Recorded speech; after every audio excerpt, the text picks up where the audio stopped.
Hello. तो इसमें हम इकोसिस्टम रिवाइज करने वाले हैं। अब इकोसिस्टम क्या होता है? इकोसिस्टम क्या है? एक फंक्शनल यूनिट ऑफ नेचर है। It is functional unit of nature, जिसमें क्या होंगे, बायोटिक कंपोनेंट भी होंगे और एबायोटिक कंपोनेंट भी होंगे। हमने पिछले पढ़ा था, ठीक है। अब इकोसिस्टम में पहले तो सबसे पहले इकोसिस्टम होता है दो टाइप का, नेचुरल और आर्टिफिशियल। आर्टिफिशियल में क्या होता है, जैसे एक्वेरियम वगैरह बना सकते हैं हम। और नेचुरल में क्या होता है, नेचुरल में फिर दो टाइप का है, टेरेस्ट्रियल और एक्वेटिक। टेरेस्ट्रियल ज़मीन वाला और एक्वेटिक मतलब पानी वाला, सिंपल पॉन्ड वगैरह क्या है। अब नेचुरल टेरेस्ट्रियल इकोसिस्टम के पास एग्जांपल है फॉरेस्ट, ग्रासलैंड, डेजर्ट। और एक्वेटिक सिस्टम के एग्जांपल है पॉन्ड, लेक, वेटलैंड, रिवर, इस्चरीज वगैरह, ठीक है। पॉन्ड, लेक, ये सारे क्या हमारे एक्वेटिक इकोसिस्टम एग्जांपल है। अब इसमें क्या है, कुछ चीज़ें पढ़नी आगे में। इकोसिस्टम के क्या क्या फीचर्स होते हैं। पहला फीचर होता है vertical distribution of different species, एक के ऊपर एक, इसको बोलते हैं स्ट्रेटिफिकेशन। और दूसरा होता है वेरिएशन, मतलब डाइवर्सिटी। ये सारी चीज़ें हमारी इकोसिस्टम के फीचर्स होते हैं। डाइवर्सिटी, दोनों कंपोनेंट होने चाहिए, दोनों में इंटरेक्शन होना चाहिए आपस में इकोसिस्टम के। अब उसके बाद कंपोनेंट्स के इकोसिस्टम का क्या क्या चीज़ें इकोसिस्टम बनाती हैं, प्रोडक्टिविटी, ये सारी चीज़ें कंपोनेंट में, ठीक है। सारी चीज़ों में इंटरेक्शन वगैरह होना चाहिए। अब बात आती है पहले कंपोनेंट की प्रोडक्टिविटी। प्रोडक्टिविटी मतलब होता है कि एक साल में कितना किसी चीज़ का मास बढ़ा, किसी प्लांट का, किसी एनिमल का कितना मास बढ़ा, उसको बोलते हैं प्रोडक्टिविटी। प्राइमरी प्रोडक्टिविटी होती है प्लांट के लिए, ठीक है, कितनी सोलर एनर्जी खर्च करे, कितना ऑर्गेनिक मैटर बढ़ा, simple, per unit area, per unit time. एक यूनिट एरिया में एक वही यूनिट टाइम में फोटोसिंथेसिस करो, उसको बोलते हैं प्राइम प्रोडक्टिविटी। प्लांट के लिए होता है। कैसे मेजर होते हैं, तो वेट पर एरिया पर केजी, ऐसे एनर्जी, ये यूनिट होती हैं, ठीक है। ग्राम पर ईयर पर केजी, थोड़े यूनिट गलत हैं, इनको देखिए, एनसीईआरटी में गलत प्रिंटेड है पर पेपर ध्यान रखिएगा। मतलब कितना ग्राम वेट बढ़ा, कितना पर ईयर पर टाइम, पर एरिया पर टाइम, ठीक है। इस तरह मेजर करी जाती हैं प्राइम प्रोडक्टिविटी। अब उसके बाद आती है इसमें ग्रॉस प्रोडक्टिविटी और net primary productivity. Gross productivity क्या है, जितनी भी एनर्जी बनी फोटोसिस्टम के थ्रू, उसको तो बोलते हैं हम rate of organic matter production during photosynthesis, इसको बोलते हैं ग्रॉस प्राइमरी प्रोडक्टिविटी, ठीक है। अब क्या होता है, कुछ रेस्पिरेशन लॉस भी होता है, रेस्पिरेशन भी होता है, तो कंसिडरेबल उसको, और उसके बाद जो बचती है नेट, उसको बोलते हैं net primary productivity. Respiration loss का ये होता है फॉर्मूला। नेट प्राइमरी प्रोडक्टिविटी क्या है, available biomass for the consumption for heterotroph, मतलब जो नेट मास होगा ना, जो हेट्रोट्रॉफ्स के लिए अवेलेबल होगा, उसको बोलते हैं net primary productivity. Secondary primary productivity होती है कंज्यूमर्स के लिए, याद रखिएगा, ये पूछते हैं कई बार, कंज्यूमर्स में कितना मास का चेंज आया, इसको बोलते हैं नेट प्राइम प्रोडक्टिविटी। अभी इन्वायरमेंट के फैक्टर्स पे, सोलर लाइट पे, इन सब चीज़ों पे डिपेंड करता है, ठीक है। ये सारे किसके प्लांट की कितनी कैपेसिटी। अब कुछ यहाँ पे डेटा है कि प्राइमरी प्रोडक्टिविटी पूरे साल की होल बायोस्फीयर की 170 बिलियन टन, लेकिन उसमें से कितनी प्राइमरी प्रोडक्टिविटी ओशन की है और कितनी धरती की है। धरती की, लैंड की 70% है, बाकी 30% पानी की है। 55 बिलियन टन तो प्रोडक्टिविटी 170 में से ओशन की, और बाकी 115 किसकी होगी, ज़मीन की। 115 टन बिलियन टन लैंड के लिए, ठीक है, इतना रहता है। ओशन की प्रोडक्टिविटी कम होती है। रीज़न क्या है, वहाँ पे सनलाइट वगैरह कम जा रही है, तो ये सारा रीज़न हो सकता है कि सनलाइट कम है वहाँ पे। उसका दूसरा कंपोनेंट क्या हमारे इकोसिस्टम का, डिकम्पोजिशन। डिकम्पोजिशन का मतलब कैसे कोई चीज़ का ब्रेक डाउन हो रहा है, कॉम्प्लेक्स से सिंपलर वंस में, उसको बोलते हैं ब्रेक डाउन, ठीक है। उसके आगे डिकम्पोजिशन बोलते हैं। डिकम्पोजिशन में क्या होता है, हमारा ब्रेक डाउन होता है। अब क्या किस चीज़ का होता है, फीकल मैटर, डेट्राइटस वगैरह, इन सब चीज़ों का, किसी भी डेड पार्ट का। इसमें कुछ ऑर्गेनिजम्स होते हैं डेट्रीवोर्स। डेट्रीवोर्स क्या होता है, जो इसमें हेल्प करते हैं ब्रेक डाउन को, डेट्रीवोर्स, अर्थवॉर्म्स वगैरह, ठीक है, ये होते हैं। अब इसमें स्टेप्स होते हैं। सबसे पहला स्टेप होता है फ्रेगमेंटेशन, जो कंपाउंड था जिसको ब्रेक करना, उसको छोटे छोटे पार्ट्स में ब्रेक करना।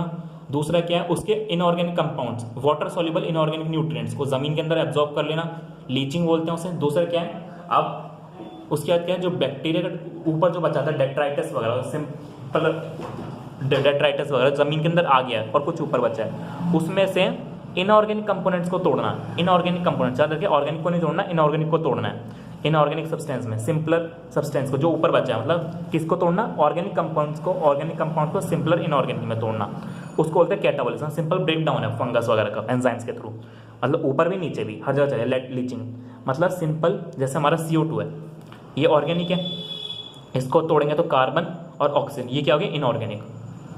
इस तरह तोड़ा जाता है कैटाबॉलिज्म में, ठीक है। नेक्स्ट क्या है, ह्यूमिफिकेशन। अब जो चीज़ें नीचे चली गई थी मिनरल्स वगैरह, उसके ऊपर एक डार्क एमॉर्फस लेयर बन जाती है। डार्क एमॉर्फस लेयर जो क्या होती है, वाटर रेजिस्टेंट होती है, माइक्रोबियल एक्शन वाटर रेजिस्टेंट होती है काफ़ी, और डिग्रेड भी काफ़ी स्लो रेट से, उसको बोलते हैं हम ह्यूमिफिकेशन।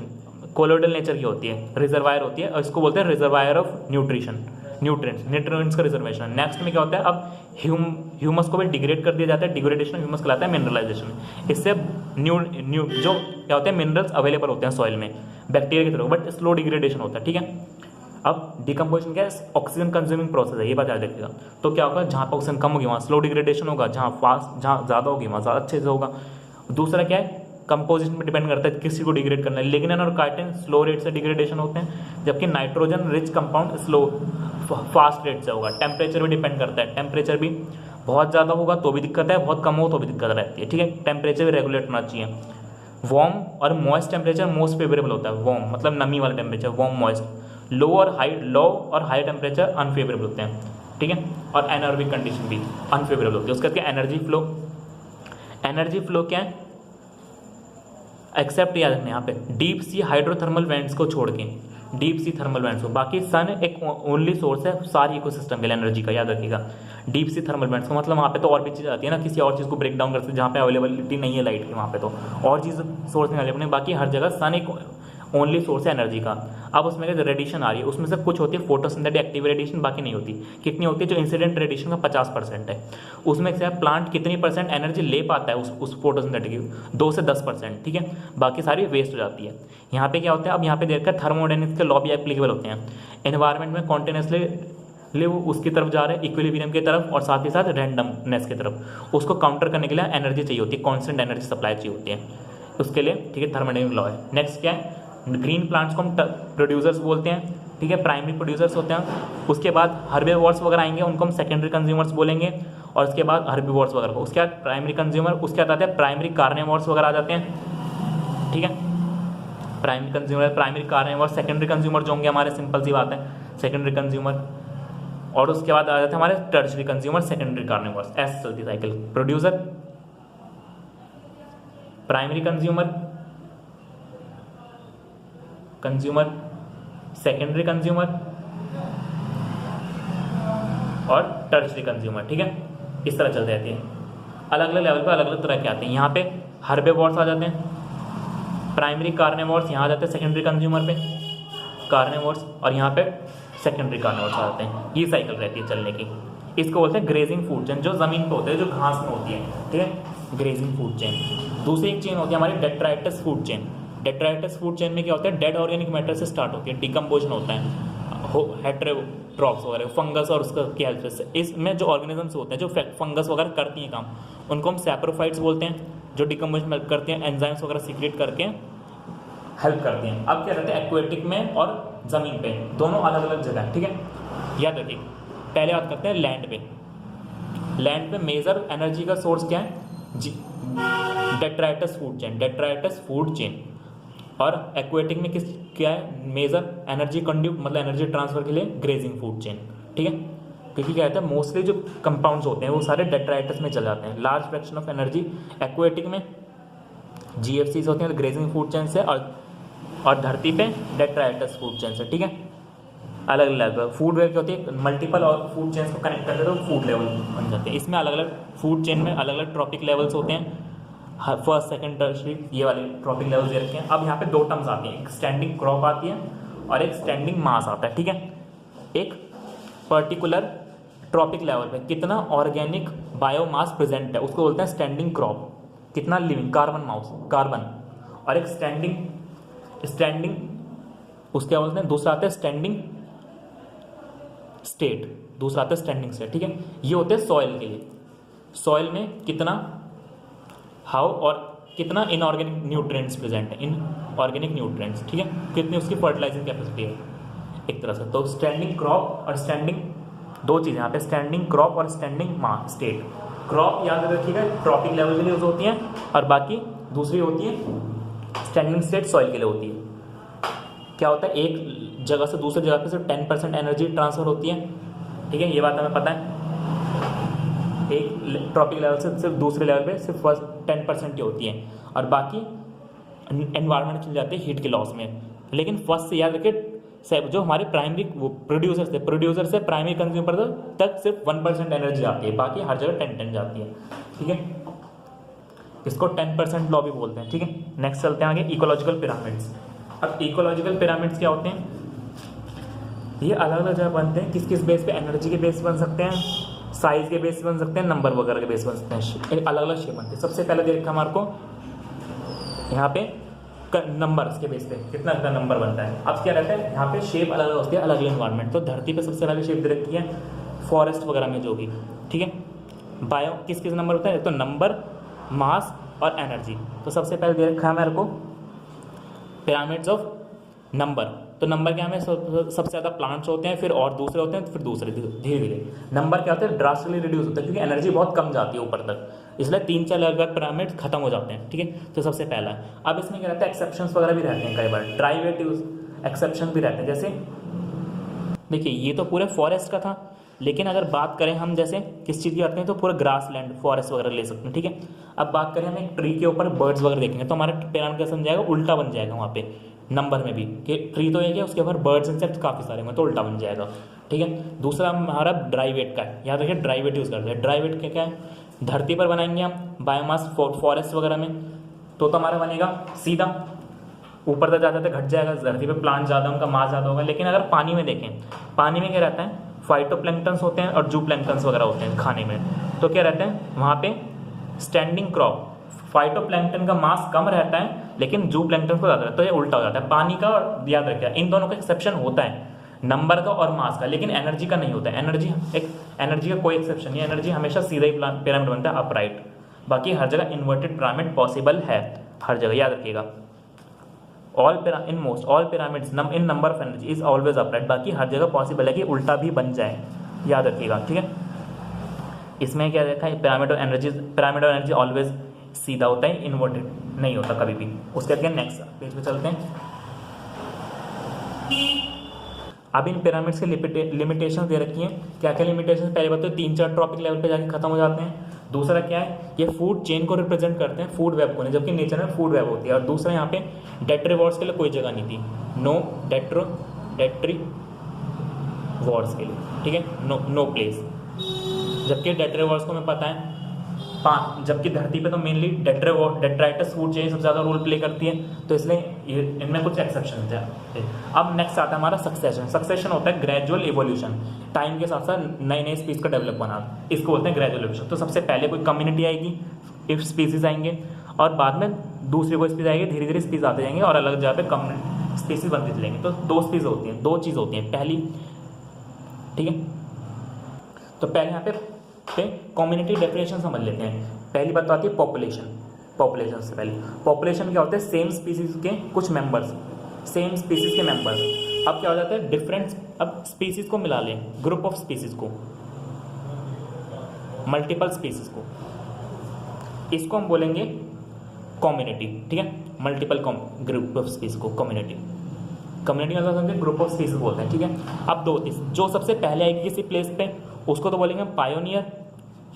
पहले सबसे पहले आएगी पायोनियर, फर्स्ट, और जो सबसे लास्ट में आएगी उसको बोलेंगे क्लाइमैक्स कम्युनिटी। इसमें सबसे ज़्यादा डाइवर्सिटी रहती है, सबसे ज़्यादा स्टेबल रहती है। पायोनियर थोड़ी अनस्टेबल होती है, क्योंकि आगे बढ़ना है इसे, तो अनस्टेबल है। एक क्लाइमैक्स का इक्विलिब्रियम एक तरह का, अब आगे कहीं जाएगी, इसको बोलते हैं इकोलॉजिकल सक्सेशन। ग्रेजुअल चेंजेस आते रहते हैं और नए नए कॉलोनीज बनती रहती है, पॉपुलेशन भी साइज बढ़ा रहता है। और बीच के जितने भी कम्युनिटीज़ होते हैं उन सबको सैरल कम्युनिटीज़ बोलते हैं। सैरल कम्युनिटीज, पायोनियर, सैरल और क्लाइमैक्स, 3 होती हैं। बाद में इक्विलिब्रियम आ जाता है, इसको इवोल्यूशन का ही पार्ट एक तरह से, पैरेलल टू इवोल्यूशन। ठीक है, और क्या होता है? ये देर का कोई भी लिविंग ऑर्गेनिज्म आइसोलेटेड नहीं रह सकता एनवायरनमेंट में। ठीक है, कोई भी और क्या है? सक्सेशन एक प्रोसेस है जिसके अंदर लिविंग ऑर्गेनिज्म रहते हैं। एक सक्सेशन, लिविंग ऑर्गेनिज्म अपनी वो बढ़ाते हैं, पॉपुलेशन वगैरह। तो अब 2 तरह सक्सेशन है, पहली प्राइमरी सक्सेशन, दूसरा होता है सेकेंडरी सक्सेशन। प्राइमरी सक्सेशन क्या होता है? जहाँ पे पहली बार कोई ऑर्गेनिज्म पहले कभी नहीं रहता था नई जगह पे। जैसे क्या होगा? एग्जाम्पल क्या होता है प्राइमरी सक्सेशन के? लावा वाला एरिया, मतलब नए लावा, जहाँ पे लावा हो, बेयर रॉक और न्यूली क्रिएटेड पाउंड, ये क्या है? प्राइमरी सक्सेशन के एग्जाम्पल, ये इंपॉर्टेंट है। न्यूली कूल्ड लावा मतलब ज्वालामुखी फटा हुआ अब नया नया ठीक हुआ हो ज्वालामुखी। Newly created pond reservoir bare rock, ये प्राइमरी सक्सेशन है।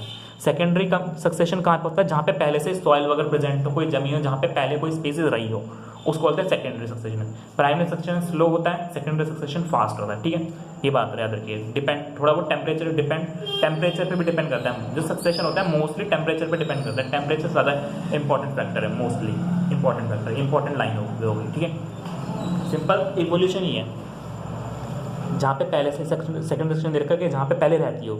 इकोलॉजिकल सक्सेशन चेंजेस आते थे टाइम के साथ, इन्वायरमेंट इसमें इन्वायरमेंट रोल प्ले करता है टाइम के साथ साथ। डिफॉरेस्टेशन वगैरह हो रखा हो, जहाँ पे पहले फायर कोई चीज़ जल गई हो, मतलब प्लांट थे और जल गए, लेकिन वहाँ पे क्या है थोड़े बहुत पॉलिनेशन बच जाते हैं, तो उससे थोड़ा फास्ट रहता है सक्सेशन। अब दो तरह का सक्सेशन है हमारे पास। प्लांट का सक्सेशन है पानी में, और एक ज़मीन होता है। पानी वाला सक्सेशन बोलेंगे हाइड्रार्च, ज़मीन वाले को बोलेंगे ज़ेरार्च। दोनों क्या पानी वाली कंडीशन, लेकिन एक मीडियम कंडीशन में जाना चाहते हैं, मैजिक कंडीशन बोलते हैं उसे। मैजिक मीडियम, जहाँ पे ना ज़्यादा पानी और ना ज़्यादा हवा, ज़्यादा सूखा, मैजिक कंडीशन। इक्विलिब्रियम होता है इनके लिए। ठीक है, हाइड्रिक से मैजिक कंडीशन में जाना जाते हैं, दोनों ही प्लेस, जेरिक टू मैजिक और हाइड्रिक टू मैजिक। ठीक है, दोनों मीडियम वाटर वाली कंडीशन में जाते हैं। तो पहली स्पीस को पाइनियर बोलते हैं हम, और धीरे धीरे आगे जो स्पीस आती है उनको। तो नेक्स्ट क्या हमारा सीक्वेंस याद रखना है पानी वाले का। पानी वाले का क्या है, सबसे पहले होता है सबमर्ज, छोटे छोटे फाइटोप्लैंक्टन्स आएंगे किसी जगह पे। सबसे पहले छोटे छोटे फाइटोप्लैंक्टन्स वगैरह आएंगे, जैसे हमारे ये रहा फाइटोप्लैंक्टन्स आएंगे सबसे छोटे। उसके बाद क्या आएंगे, रूटेड सबमर्ज प्लांट आएंगे जो जमीन नीचे दबे होंगे, रूटेड फ्री फ्लोटिंग एंजियोस्पर्म आएंगे, फ्री फ्लोटिंग। उसके बाद रीड स्वयं पे स्टेज आती है, मार्श मीडो, स्क्रब और फाइनली ट्रीज। ये होता है सीक्वेंस आता है। सीक्वेंस हम पीछे देखेंगे अभी। ब्रायोफाइट्स वगैरह भी आते हैं कहीं जहाँ पे लेटर स्टेज में ब्रायोफाइट्स वगैरह भी आते हैं, उसी टाइम पे जब छोटे छोटे प्लांट्स आ रहे हैं जो हमारे फाइटोप्लैंक्टन्स के टाइम पे। ठीक है, इसको देखते हैं, ये रहा सीक्वेंस हमारा। Phytoplankton, submerge plant, submerge free floating plant, read स्वयं, मार्श मीडो, स्क्रब और फॉरेस्ट, ये हमारा है। उसके बाद क्या है, और हाइड्रार्च में भी ऐसे होता है। हाइड्रार्च में कैसे होता है, देखिए ये किसका था, पानी का, ये वाला था उसका, पानी वाले का।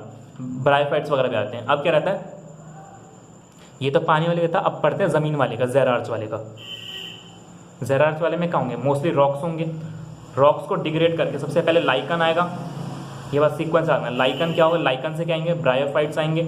ठीक है, ब्रायोफाइट्स, टेरेडो, जिम्नो और एंजियो, इस तरह चलता है सीक्वेंस। रॉक्स पे ऐसे चलता है सीक्वेंस। ये रॉक्स का, ज़ेरार्च का और हाइड्रार्च का हमने पीछे देखा। ठीक है, ये सीक्वेंस रहते हैं दोनों के। नेक्स्ट पार्ट आता है हमारा न्यूट्रिएंट साइकिल्स। न्यूट्रिएंट साइकिल हमने बताया था, स्टैंडिंग स्टेट के बारे में बताया था। कितना हमारे पास इनऑर्गेनिक न्यूट्रिएंट्स प्रेजेंट है सॉइल में, उसको बोलते हैं स्टैंडिंग स्टेट। और स्टैंडिंग क्रॉप क्या होता है, ऑर्गेनिक मैटर देखते हैं हम किसी ट्रॉपिक लेवल पे, उसको बोलते हैं स्टैंडिंग क्रॉप।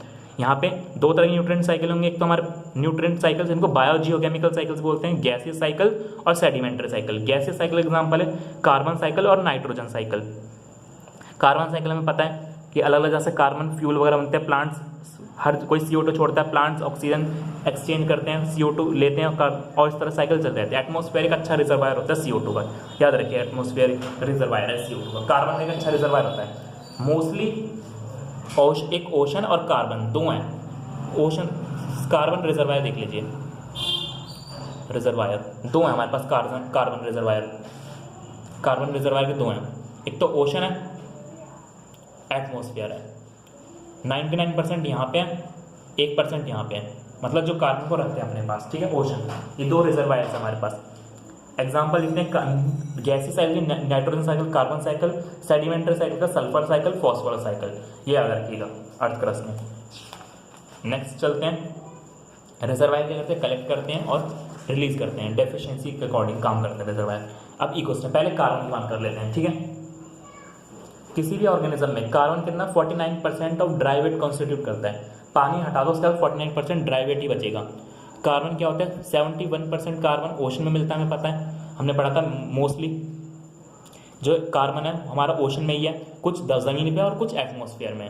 ठीक है, एटमॉस्फेयर में सिर्फ इनली 1% कार्बन होगा, कुछ ज़मीन पे भी हो, 71% ओशन में मोस्टली। अब कार्बन हर साल कितना फिक्स किया जाता है, हमने पता है पूरे बायोस्फीयर में कार्बन का फिक्स होता है फोटोसिंथेसिस से 4 × 10⁻13 kg कार्बन हर साल फिक्स किया जाता है। ठीक है, रेस्पिरेटरी लॉस वगैरह को हटा के फिक्सेशन होता है, उसमें से फिक्सेशन होता है, फोटोसिंथेसिस से बनता है। अब इसमें कुछ अमाउंट में रेस्पिरेशन लॉस हो जाता है, कुछ खा लिया जाता है, ठीक है, इस हिसाब से काम चलता रहता है।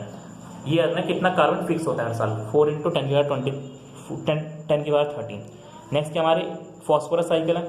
फॉस्फोरस क्या बायोलॉजिकल मेम्ब्रेन हमें पता है, फॉस्फोरस काफ़ी इंपॉर्टेंट रोल प्ले करता है। रॉक्स नेचुरल साइकिल जो रिजर्वायर, फॉस्फोरस का रिजर्वायर कौन याद रखिए, फॉस्फोरस रिजर्वायर होता है रॉक्स, फॉस्फोरस की फॉर्म में वहाँ पे प्रेजेंट होता है, फॉस्फेट्स की फॉर्म में रॉक में प्रेजेंट होता है। अब इनमें वेदरिंग होती है, सॉइल धीरे धीरे टूटते हैं, रॉक्स धीरे धीरे टूटते हैं, सॉइल बनती है, लाइकन्स वगैरह ग्रो करने लगते हैं वहाँ पे, और धीरे धीरे क्या होता है फॉस्फोरस सॉल्युबल हो जाता है, बैक्टीरिया वगैरह ले लेके वहाँ पे ग्रोथ होके प्लांट्स हो जाते हैं, लाइकन्स और ब्रायोफाइट्स वगैरह धीरे धीरे होते हैं। यहाँ पे क्या है कार्बन साइकिल के डिफरेंस देखने हैं। पहली बात कार्बन साइकिल और फॉस्फोरस साइकिल में पहले एटमॉस्फेरिक इनपुट थ्रू फॉस्फोरस से 0, काफ़ी स्मॉल होता है कार्बन से। सेकंड डिफरेंस क्या है, exchange of phosphorus between organism environment is negligible.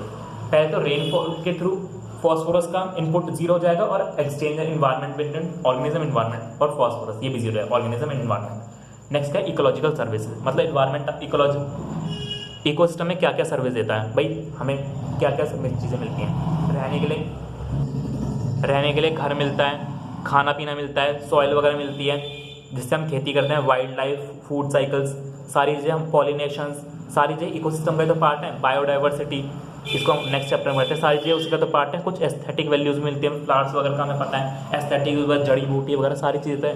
अब एक साइंटिस्ट था रॉबर्ट कॉन्स्टेंस, इसने पूरे इन्वायरमेंट की कॉस्ट निकाली थी, प्राइस कितना होगा ना, हर चीज़ पर टैग लगाना शुरू तो कितना होगा, $33 ट्रिलियन इसका प्राइस है पूरे इकोसिस्टम का। और जबकि जीएनपी क्या है यूएस की, $18 trillion global gross national product पूरे वर्ल्ड की निकाले तो नेशनल प्रोडक्ट कितना है, उसकी वैल्यू कितनी है, $18 ट्रिलियन, जबकि इन्वायरमेंट की कितनी है, 33 ग्लोबल नेशनल प्रोडक्ट। अब इसमें से किसकी कितनी कॉस्ट है, 50% कॉस्ट जो है वो तो है सॉइल फॉर्मेशन की है, 50% कॉस्ट तो ठीक है। उसके बाद 10% किसकी है, 10% किसकी है, रिक्रिएशन मतलब किसी चीज़ का दोबारा से ना, न्यूट्रिएंट साइकिल, और वाइल्ड लाइफ और क्लाइमेटिक चेंजेस के लिए 6% कितनी, 6% के आसपास ये चीज़ें यहाँ पे। तो यहाँ पे हमारे चैप्टर खत्म हो जाता है। Thank you. यहाँ पे हमने पढ़ाई इकोसिस्टम की डेफिनेशन दे रखी है, इसे पढ़ लीजिएगा। Thank you. यहाँ पे हमारा चैप्टर खत्म हो गया।